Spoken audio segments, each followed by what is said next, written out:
The question would be, how do you judge greatness in a nation? Well, there's a check mark, 4 points: economic, military, political, and leadership. Let's quickly walk through them. Economic. This nation created more wealth in 200 years than all previous history of mankind. In 2008, we decided to vote for change. And one of the first things we did was look at the spending patterns. And the United States had carried a debt rate. If you go in to borrow money for a car or for a house, they want to say, what are your financials? That is, how much do you owe and how much do you make? And the national debt for America between the last 70 years, from World War II till now, was virtually a straight line. It fluctuated between 35 and 45% of the gross domestic product, all the way across until the day that Barack Obama was sworn into president. And on January of 2009, it was at 40% of GDP. Virtually exactly the place where it had been forever, except he had a good idea, he thought. That is, why don't we just go spend a whole potload of money? And so he came up with this idea, and he called it a stimulus program. Stimulus. Now, that stimulus means that it's not going for agriculture or for education or for defense or for anything else. This is Chicago walking around money. We're just going to get some money, and we're going to pass it out. And he passed a bill that was nearly $1 trillion. We'd never done that in history. Nearly $1 trillion. Now, money doesn't mean anything except in comparison. All the money that's sent to Washington, the entire tax revenue of the entire nation, is $2.5 trillion. And he came in the first 10 days, wanted to pass another $1 trillion in spending. Now, the national debt was already, deficit that year was going to be about 400. He added another $1 trillion on top of that and spent 200 more and ran the deficit that year to $1.6 trillion in 1 year. And then he went around and said, I inherited it. Inherited it, nothing. You're the one running the credit card. But what did that do to the nation? Well, over the last 4 years, the income to the average family has diminished by 10%. But the net worth, the value of all of us, when we take the value of our home, the value of our car, when we put all our balance sheets together, 40% of the wealth of the nation has been diminished in just these last 4 years. In fact, the wealth of the nation has now gone back to 1990. In other words, 22 years of progress has been wiped out because of the spending patterns of Washington. You say, well, why do they do this? Good question. Glad you asked that, because I got the answer. The way that it works is you have to create wealth. And government cannot create wealth. Government only takes from people that have it. I used an example once before. Let me just quickly do it again. That is that if a person pulls up in a car and someone comes over and takes half of the money out of the person's purse while she's sitting there at the streetlight, has that person created any wealth? No, it hasn't created. Has he redistributed wealth? Yes, redistributed. But he didn't create any wealth. It takes wealth to create a job. So a criminal coming along taking money out of the purse cannot, by definition, cannot create a job because they haven't created any wealth. All they've done is redistribute it. So instead of calling that person a criminal, let's call him a congressman. And he comes along and he takes half of the money. And when he takes half of the money out, has he redistributed wealth? Yes. Has he created any wealth? No.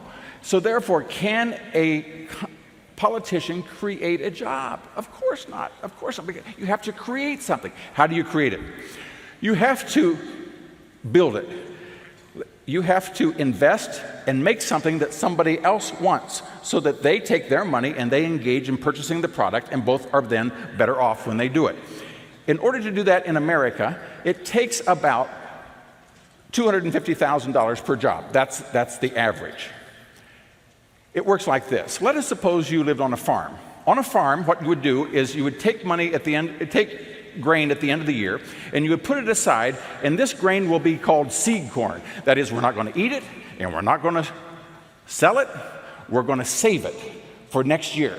And next year, what we're going to do is we're going to plant it so that we can then have more crops. Rather than calling that seed, let's call it money.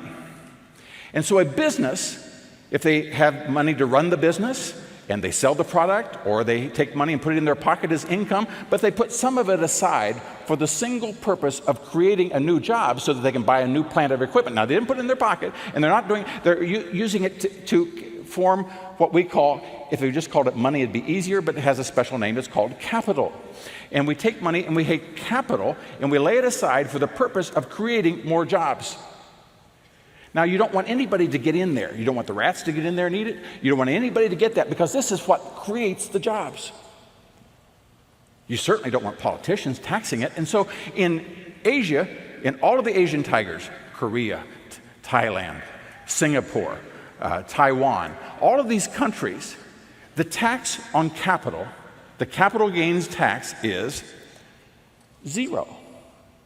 In the countries of Eastern and Central Europe, the countries that were controlled under communism, when they got independence, they formed an economic system, and they said, we certainly don't want to tax the seed corn, because that's how we create jobs. And so the tax on capital, the capital gains tax in Central and Eastern Europe, is zero. In America, we have the highest capital gains tax in the world. We have the highest corporate tax in the world. And Barack Obama promises that by January 1st, he will double both.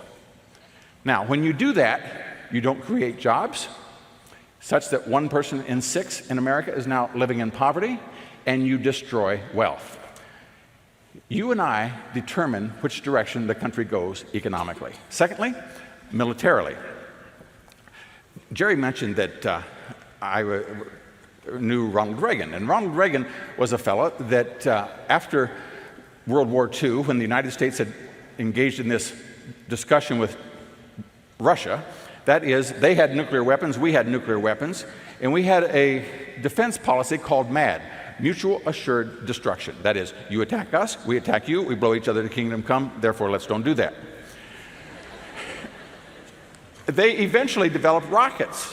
And so we had airplanes, and we had a security system that if a plane came, we could shoot down a plane. But when they developed these missiles that could hit America, we had nothing that could defend us. And Ronald Reagan, now 20 years later, when he becomes president, he says, if someone shoots a missile at America, what do we do about it? And the answer was, nothing. He said, that's not a good program. How about if we develop something that shoots down the missile before it hits us? And all of the common sense folks, Heritage Foundation, all these other think tanks, they said, that makes smart. Congressmen said, oh no, we don't want to do that. Why? We don't know, we just don't want to do it. And so they made fun of it.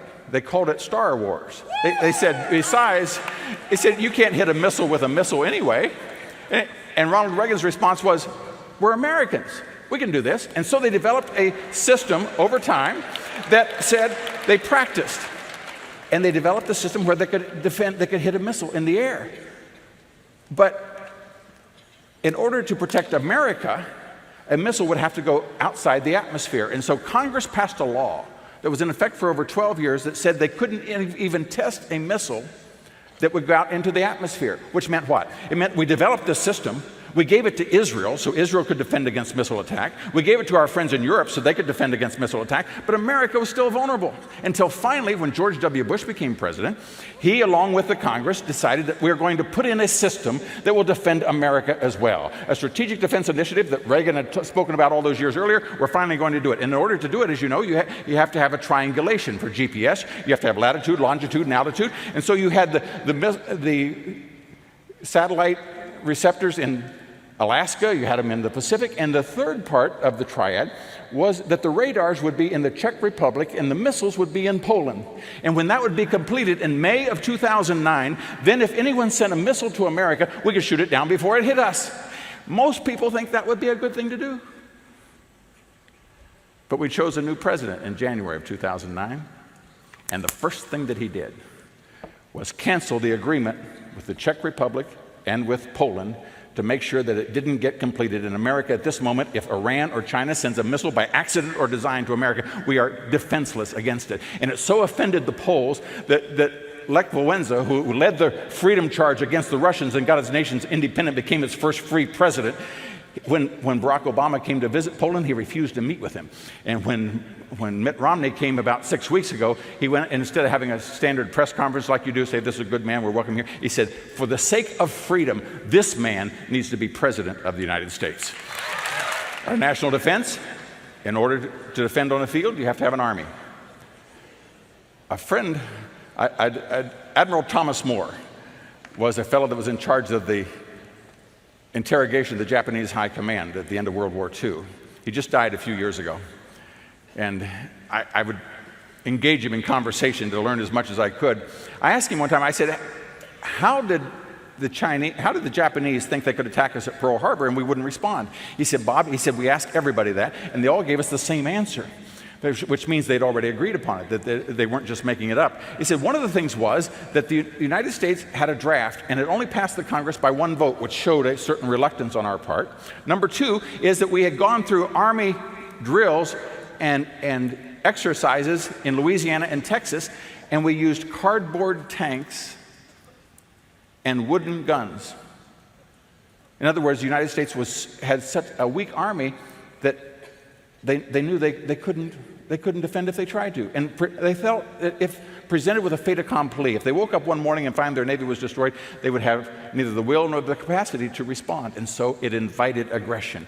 And the day that they attacked, on December 7th, 1941, the United States Army was the 17th largest army in the world. It was smaller than Romania. And, of course, we know the consequences. As you saw the debate that took place just a week ago, under this president's plan, the United States Army at the end of next year will be smaller than it was in 1941, and the Navy will be smaller than any time since 1915. The strength of a nation is economic, a growing economy, military, and thirdly, it has to do with politics, the political system. Do people trust it? Do they have confidence in it? Or do they demonstrate in the street?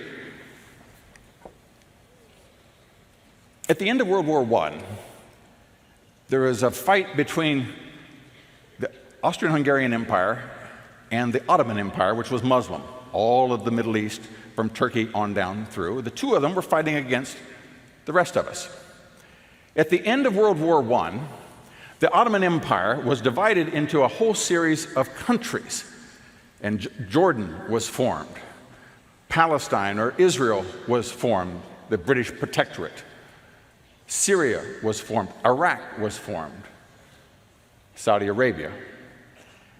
And in Turkey, which had been the head of the Ottoman Empire, Ataturk, the new president, said, we're going to make our country like the rest of the world. We're not going to have women have to sit in the back and be covered up and do all these things. And so he outlawed the veil, he outlawed the fez, he outlawed the Cyrillic alphabet, began to dress in Western clothes, began to take the country into modernity. And this so offended some radical Muslims that in 1928 in Cairo, Egypt, they met for the purpose of reestablishing a Sharia law and a Muslim empire. And they called themselves the Muslim Brotherhood. Now, in order to do that, that meant that they had to do away with those other countries. Those countries that were now with Muslims leaders didn't want those radicals taking over, and so they have fought against the Muslim Brotherhood for all of these many, many years. Israel was attacked repeatedly by these folks, most certainly when they became a nation. 48, then in 1967, then again in 1973. Golda Meir in 1978 said to the new president of Egypt, he said, why don't we quit this? How about if our children and our grandchildren don't have to fight anymore? And the new president of Egypt, a fellow by the name of Anwar Sadat, said, I'm with you. Let's do it. And so when you sign an agreement, you need to go to some place that the whole world respects. So where would you go? Would you go to the United Nations? You go to America. And they went to the lawn of the White House, and they signed the peace accords between Egypt and Israel, and Anwar Sadat sealed his fate with the Muslim Brotherhood. And so, in 1981, during a parade, they were marching by, and he's there with the leadership of the nation, and they stopped and sprayed all of the dignitaries that were there, killing President Anwar Sadat, killing a vast number of them, but the vice president, Hosni Mubarak, dove off the back of the grandstand and was injured, was winged as he was falling, but he was able to recover. He became president of Egypt and then did to the leadership of the Muslim Brotherhood what they tried to do to him. And that has been basically the case in the interim period until 2009. And I would encourage you to go to the website, the White House website, YouTube, and find the very first speech that President Barack Obama gave on a foreign trip. He went to Cairo, Egypt, and he told Hosni Mubarak, our friend that made peace with Israel and been an ally, he said, "You're not invited to my meeting." He invited the leadership of the Muslim Brotherhood to sit in the front rows, in which he explained to them that the place where he had grown up, he had never been a Boy Scout or gone to Sunday school and done these. He listened to the call that was on at midnight and or whatever it was, that was the sweetest sound on earth, and sent the message to these folks that no longer would America be in opposition. And now, these months later, in Tunisia, in Libya, in Egypt, throughout North Africa, every one of those countries are now headed by the Muslim Brotherhood for the very first time in history. 70% of the parliament in Egypt is Muslim Brotherhood, including the president and the vice president. If we continue on this road for another 4 years, it will be very, very dangerous for freedom, for Israel, for America, and for those that love freedom. Number 4, national defense, political, and finally would be leadership. A leader is a person who knows what needs to be done next, knows why it's important, and can bring together the resources necessary to accomplish the task, usually people. If a person is in a position of leadership, it doesn't make him a leader. You put a manager in a leadership position, he'll still be a manager. You put a leader in a manager's position, he'll still be a leader. A leader is a person who knows what needs to be done next and knows why. In times of crisis, that's what we need. That's what George Washington recognized. Within a matter of days, this whole thing is going to stop unless someone begins to lead. In the 1930s, in the period just before World War II, Adolf Hitler sensed that he was a leader and that his opponents didn't have any. And so he began to test them. He moved into the demilitarized zone in violation of all the agreements just to see if anybody reacted, and nobody did. And so then he decided to go into Austria and see if anyone reacted, and no one did. And then he went in and took part of Czechoslovakia to see if anyone reacted, and no one did. All during this time, there's a fellow by the name of Winston Churchill. And Winston Churchill is a leader. And lots of times people are jealous of leaders. And so in a parliamentary system, when you get together to form a new government, everybody agrees who's going to be the prime minister, who's going to be the finance minister, who's going to be the defense minister, and they all come to an agreement. And the first vote is who's going to be prime minister. But in the 1930s, in 3 governments, the first vote was not who's going to be prime minister. The first vote was this: let's make sure none of us put Winston Churchill any place in the cabinet. Because they knew no matter where he sat at the end of the table, he would overpower them. And so they literally locked him out of parliament, out of government. So he didn't even attend. He went down to Chartwell, sat there with his easel, and began to paint. They said within 36 inches of that easel was more power than all the houses of Westminster, because everybody knew that he knew what was going on. And people would come to visit him, and Hitler would attack him. Even though he held no position of responsibility, Hitler would attack him because he knew that Churchill understood what he was up to. But nobody listened. In 1938, finally, in September 1st, 1939, he marched into Poland, beginning of the Second World War. He then marched out throughout all of Europe till finally it's April of 1940, and Europe is gone. And by this time, Britain is surrounded. And the king did something that hadn't been done in 400 years. He called in the prime minister, Neville Chamberlain, and said, "You know what we know, that you guys have been dead wrong for the last 10 years. So I will take the seals of power without an election." We're not going to have an election. We don't have time for that. We're going to take the seals of power and we're going to give them to Winston Churchill. And thank you very much, but don't let the door hit you. He then invited Winston Churchill to come in, and he gave him the authority to form a government. Churchill says as he left the Buckingham Palace, he felt the burdens of responsibility descend upon his shoulders. He said, but yet he felt that his entire life had been but a preparation for this hour. And then he said, for the first time, he went home and slept the sleep of a newborn babe, content in the knowledge that finally someone was in charge who knew what they were doing. But now, Hitler has taken over France, Holland, Belgium, formed an alliance with Italy, all of Europe, all of the great powers. What can Britain do against it? In fact, there's a book called 5 Days in London, in which it's now speculated that the reason the king decided to change government was that there was a provision to have a peace negotiation with Hitler by the British as to whether or not they would negotiate as to who would control the seas, and perhaps Britain would be allowed to keep its king or whatever. And so the whole world was sitting to see what is going to happen.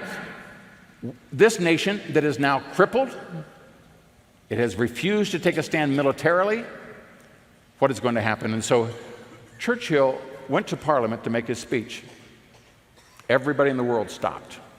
People in America, certainly people in Europe, certainly Hitler, certainly the British.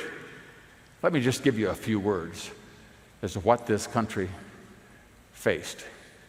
Remember, economically, it's the same as it was the day before. Militarily, it's the same as it was the day before. Politically, the political system has not changed. What has changed? Leadership. And so he said this to a waiting world. He said, the Battle of France is over. I expect the Battle of Britain is about to begin. Upon this battle depends the survival of all Christian civilization. Upon it depends our British life. The whole fury and might of the enemy must soon be turned upon us. Hitler knows that he will have to break us on this island or he will lose the war. If we can stand up to him, all Europe will be freed and the life of the world may move forward into broad sunlit uplands. As for us, we shall not flag and we shall not fail. We shall go on to the end. We shall fight in France. We shall fight on the seas and on the oceans. We shall fight with growing confidence and growing strength in the air. We shall defend our island, whatever the cost may be. We shall fight on the beaches. We shall fight on the landing grounds. We shall fight on the fields and in the streets. We shall fight in the hills. We shall never surrender. We will not fail. For if we do, the entire world, including the United States, including all that we have known, or all that we have cared for, will sink into an abyss of the dark ages. Let us therefore brace ourselves to our duties, and so bear ourselves that if the British Empire and its Commonwealth were to last for 1,000 years, that people will say historically that this was their finest hour. Well, in a time of crisis, we need leadership. In a time of crisis, the Chinese terms for crisis is danger and opportunity. That's where we are now. We are at a dynamite opportunity. The entire world is on its hinges. That doesn't know where to go. The strongest economy in the world, the largest economy in the world, is the United States of America. The strongest military in the world is the United States of America. The greatest political system in the history of man is the United States of America. You know what it needs? It needs a leader.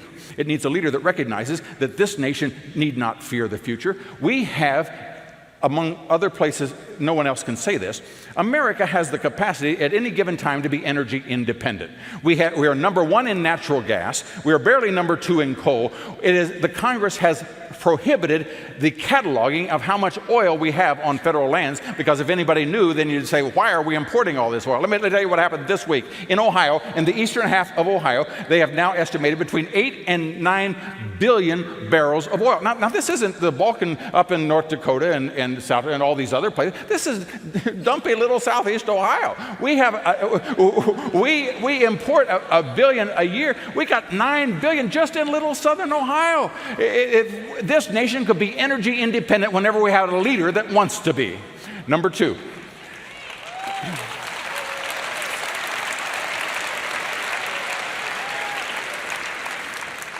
Where do people want to invest?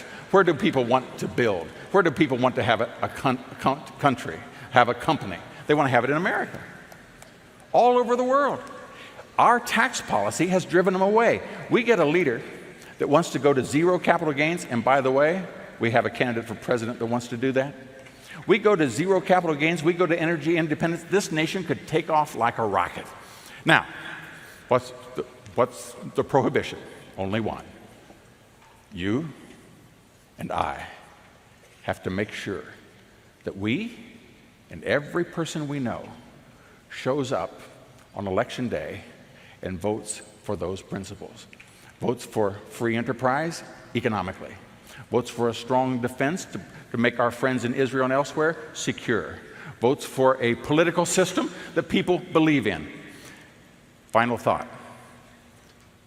The chief lawyer for the ACLU was a person by the name of Ruth Bader Ginsburg. Bill Clinton put her on the U.S. Supreme Court. Now, she's Jewish. She's a refugee, a daughter of refugees who came to America because of our constitutional system that protect life. And yet Ruth Bader Ginsburg went to Cairo a few weeks ago and told the Muslim Brotherhood, if I were you, I would not look to America's Constitution as an example of how to draw up a new government. Let me tell you, we need people in the presidency that will appoint people to the judgeships that believe in the American Constitution. And that's the decision that you and I are going to make.